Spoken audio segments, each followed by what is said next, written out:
नमस्कार।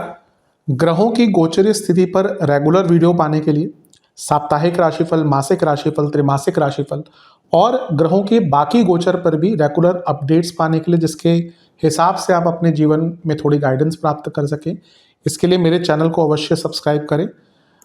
जिन लोगों ने सब्सक्राइब कर रखा है वो ऑल ये जो नोटिफिकेशन सेटिंग होती है इसको क्लिक करें, क्योंकि कभी कभी कुछ लोग बोलते हैं उनको नोटिफिकेशन नहीं मिलती। आशा करता हूँ चैनल को सब्सक्राइब करेंगे और रेगुलर वीडियोस अवश्य आप देखेंगे। नमस्कार। ओम गणेशाय नमः।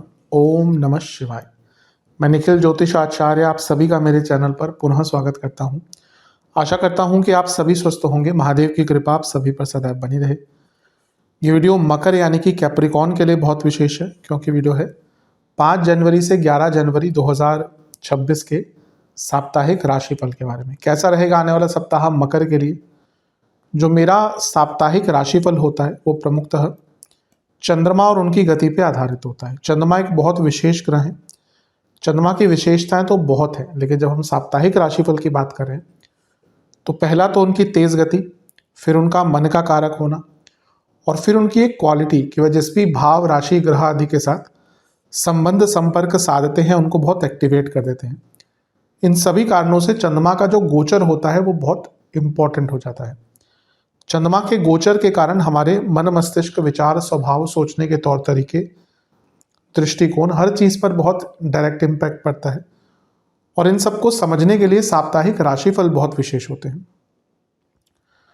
इस अंधकारमय जीवन में ज्योतिष एक मात्र विद्या है जो हमें थोड़ा सा सहारा देती है, थोड़ा गाइड करके। भले ही ये राशिफल एक बहुत ही सामान्य आधार पर दिए जाए, लेकिन एक जनरल गाइडेंस के लिए बहुत उपयोगी होते हैं। यदि आपकी लग्न राशि या चंद्र राशि मकर है, दोनों ही गाइडेंस के लिए इस राशिफल को देख सकते हैं। जहां से सूट और लेट ज़्यादा करता है वहां से देखिए। व्यक्तिगत तौर पे मेरा मानना है कि यदि आप अपने लग्न से देखेंगे तो अच्छा, इनकेस नहीं पता है तो चंद्र राशि से भी इसको देख सकते हैं। शुरू करते हैं इस अत्यंत महत्वपूर्ण राशिफल का।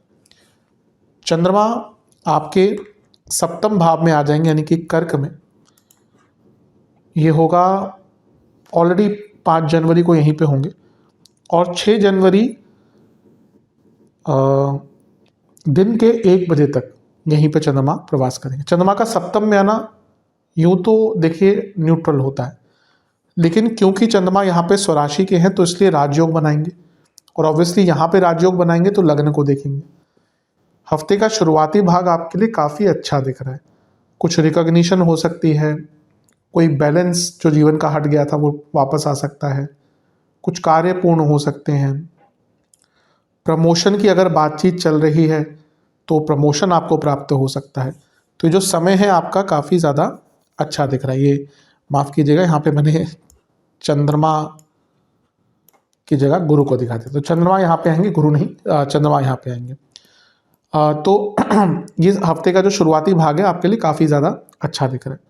हाँ, एक चीज़ से बच के रहेगा कि कभी कभी चंद्रमा जब सप्तम में आते हैं तो व्यक्ति के ऊपर झूठे आरोप लग जाते हैं, स्पेशली अगर चंचलता दिख रही है चंद्रमा में, जो कर्क राशि में दिखती है।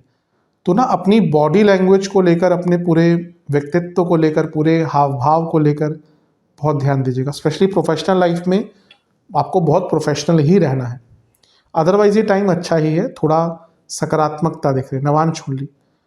ये टाइम है जहाँ पे ना आप एक्सेप्ट कीजिए कि आप सच में कितना चीज़ें कर सकते हैं। अभी ऐसा लग रहा है आप बहुत प्लानिंग कर रहे हैं, वो हो नहीं पा रहा कुछ भी, और इसलिए परेशान रह रहे हैं। दशांश कुंडली, कार्य क्षेत्र में बहुत केयरफुल होकर बातचीत कीजिए। जैसे अभी थोड़ी देर पहले मैंने कहा, बिजनेस सपोर्ट मिलेगा, बड़ा काम मिलेगा। इवन कोई प्रॉब्लम चल रही है पार्टनर्स के साथ भी ना सॉल्व हो जाएगी। लव लाइफ पॉजिटिविटी दिख रही है, एक अच्छा टाइम दिख रहा है जहाँ पे आप आगे बढ़ सकते हैं। इवन अगर आपको विवाह की तरफ बढ़ना है, टाइम अच्छा है। वैवाहिक जीवन, ज़्यादा सत्य बोलने से बचिएगा। आज का टाइम ऐसा है, ज़्यादा सत्य बोल दिया भी तो दुश्मन बहुत बन जाते हैं। स्टूडेंट्स, थोड़ा पेशेंस लाइए, पेशेंस की बहुत कमी दिख रही है इस टाइम पे। सेहत के हिसाब से गॉल ब्लैडर, किडनी की प्रॉब्लम या कोई भी कफ विकार है तो तंग करेगा। सर्वाष्टक में आपका 10वां घर बली है, ये अपने आप में अंकित कर रहा है कि काफ़ी प्रोडक्टिव टाइम हो सकता है अगर आपकी एकाग्रता ने साथ दिया तो। 6 जनवरी दिन के 1 बजे 1 PM चंद्रमा आ जाएंगे आपके अष्टम भाव में यानी कि सिंह में, केतु के साथ बैठ जाएंगे और 8 जनवरी रात के करीबन 8 बजे तक यहीं पर रहेंगे। ये प्रॉब्लमेटिक समय होगा क्योंकि चंद्रमा एक तो अष्टम में अच्छे नहीं, फिर चंद्रमा प्लस केतु ग्रहण दोष, राहु और केतु एक्सेस में भी फंस गए और केमद्रुम योग भी बन गया। तो कहाँ से रिलीफ मिलेगा? जहाँ हफ्ते का शुरुआती भाग आपके लिए सकारात्मक था, ये टाइम होता है ऑब्जर्व करने का। ऑब्जर्व कीजिएगा, ये कॉन्ट्रास्टिंग डिफरेंस रहेगा। हफ्ते का शुरुआती भाग बहुत ज़्यादा सकारात्मकता लेकर आएगा, पॉजिटिविटी, कार्य पूर्ण होंगे, आपके खुद का मन करेगा कि कुछ अच्छा करें। हफ्ते का जो अंतिम भाग हो, मध्य भाग होगा ना, ये बहुत प्रॉब्लमेटिक रहेगा। किसी भी चीज़ में मन नहीं लगेगा, नेगेटिव सोच रहेगी, डिटैचमेंट बहुत रहेगी, गलत लोगों पर भरोसा करेंगे, गलतियां बहुत करेंगे, एकाग्रता की बहुत कमी रहेगी और मन बहुत विचलित रहेगा। और क्योंकि केमद्रुम योग भी है तो अपने विचारों पर बिल्कुल भी नियंत्रण नहीं कर पाएंगे। तो हफ्ते का जो अंतिम भाग, मध्य भाग है, सॉरी अंतिम नहीं, मध्य भाग जो है, यहाँ पे काफ़ी केयरफुल रहिए। नवांश कुंडली बता रही है कि आपकी इनोसेंस का फायदा उठाया जाएगा। मकर वाले लोग बहुत टू द पॉइंट होते हैं, ये बहुत चालाकी नहीं कर पाते, वो इनोसेंस नहीं होती। खैर कुंडली के हिसाब से चीज़ें बदल जाती है, लेकिन ये बहुत आम स्तर पर बोल रहा हूँ। यहाँ पे लोग आपका फायदा उठाएंगे। दशांश कुंडली, कार्य क्षेत्र में देखिए आसपास क्या चल रहा है, अवेयरनेस बढ़ाइए। बिजनेस में दिख रहा है कि कोई बहुत बड़ा काम मिल सकता है। लव लाइफ, एक ही प्रॉब्लम है कि ना ट्रस्ट नहीं है और ये बढ़ता जा रहा है। प्रॉब्लम जो है ट्रस्ट इश्यूज की बढ़ती जा रही है, यहाँ पे भी दिक्कत देगी। वैवाहिक जीवन, चीज़ों को ठीक करने का प्रयत्न कीजिए। अभी क्या दिक्कत हो रही है ना, बस प्रॉब्लम बढ़ती ही जा रही है और एफर्ट्स ही नहीं है चीज़ों को ठीक करने का। स्टूडेंट्स, गलतियां पहले समझिए कि गलतियां है कहाँ। गलतियां बहुत हो रही हैं, बार बार हो रही हैं, लेकिन पहले उनको समझिए। जहाँ तक सेहत की बात है, इन्फेक्शंस, हड्डियों के रोग और कफ रोग, सर्वाष्टक में आपका 10वां भाव अत्यंत बली है। ये अपने आप में अंकित कर रहा है कि एक, क्योंकि चंद्रमा अष्टम में, एक कॉन्टिन्यूटी नहीं रहेगी आपके कार्यों में। 8 जनवरी रात के 8 बजे चंद्रमा आ जाएंगे आपके नवम भाव में और सप्ताह के अंत तक यहीं पर रहेंगे। हाँ, यहाँ पे थोड़ा रिलीफ मिलता हुआ दिख रहा है। हफ्ते का शुरुआती भाग भी अच्छा था, अंतिम भाग भी ठीक ठाक होगा। मध्य भाग में थोड़ा सा सचेत रहिएगा।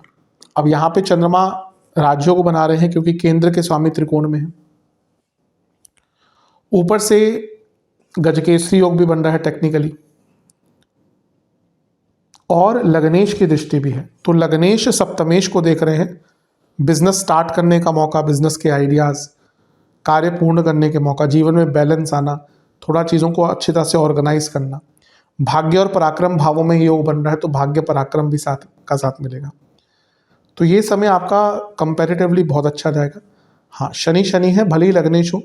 हाँ, मगर वालों के लिए उतना बुरा प्रभाव नहीं देते, लेकिन विषतोष तो बन रहा है, तो बॉसेस से थोड़ा बचकर, घर के बड़ों से थोड़ा सा कम बोलिएगा, बहस मत कीजिएगा। और वैसे भी जितना कम बोलेंगे ना उतना ही आपके लिए अच्छा है। बिजनेस में कोई बहुत बड़ा लाभ हो सकता है क्योंकि सप्तमेश को धनेश शनि दिखेंगे। नवांश कुंडली बता रही है कि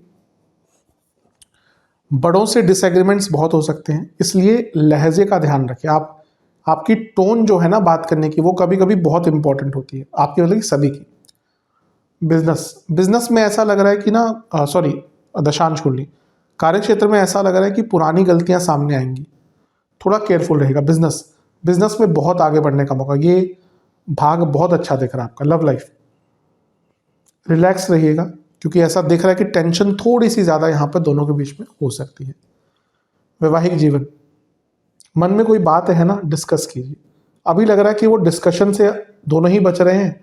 ये जो गुस्सा पनप रहा है ना, ये ज्वालामुखी की तरह फूटेगा कभी ना कभी। तो अभी कोई बात है ना, डिस्कस कर लीजिए। स्टूडेंट्स के लिए बहुत अच्छा टाइम है, भाग्य का भरपूर साथ मिलने वाला है।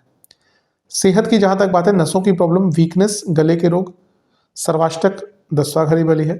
हफ्ते के अंतिम भाग में कई अटके हुए कार्य भी जो है आपके पूर्ण हो सकते हैं। उपाय के स्वरूप में शनि चालीसा और हनुमान बाहुक का एक बार पाठ कीजिएगा। आशा करता हूँ कि वीडियो आपके काम आएगी। चैनल पर नए हैं सब्सक्राइब कीजिए, वीडियो को लाइक कीजिए। मिलता हूँ अगली वीडियो में, तब तक के लिए ओम नमः शिवाय।